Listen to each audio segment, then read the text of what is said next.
कई बल्ले लगे हैं बाहर, जनाब और पूरा भरा पड़ा है। कोई एक मुझे बता दे, मेरे साथ चले, सब कुछ सील करें। ये तो कोई बात नहीं करेंगे, लेकिन ये आप अपनी करें सर, आपकी बात मानते हैं, अभी तो लेकिन करेंगे, इतना लगाए तो आप हमें सील कर देते हैं। सारे बाहर कब्जे किए हैं लोगों ने, उनको कोई पता है। मेरी जगह ये है, मैं अभी यहाँ काम कर रहा हूँ। सर आपकी जगह ये है ना, तो वो किसकी जगह जनाब? आप हमें काम करने देंगे कि नहीं? आप करें, हमने तो अंदर कर दिया, इसको हमने तो अंदर कर नीचे करना है दिया। हम आपसे ये बहस नहीं कर रहे, लेकिन कानून सब क्लियर देखो। जब आपको कह रहे हैं कि ये उतार देंगे, ओपन कर देंगे, फिर बहस किस बात?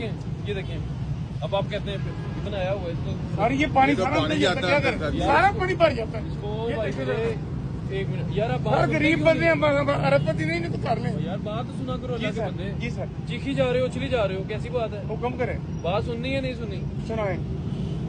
मैंने अर्ज की थी यहाँ पे एक ईंट डाल के इसको बराबर करें। ठीक है सर, ठीक है, इसको थोड़ा नीचे करें। ये देखें, उसको लेवल पे लाए ना यार। मेरी बात सुनिए, क्या नंबर बारिश दो यार, बारिश आती है, पानी आता है, हमें भी पता है पानी आता है, लेकिन मैंने कब कहा नीचे कर लें इसको, इतना यहाँ तक कर लो भाई मेरे लेवल कर लो ना। जब गाड़ी जाती है इधर ऐसे चल रही है सारा यार गाड़ी का भी मेरा हेड है, गाड़ी को भी मैं मेरी बात सुने।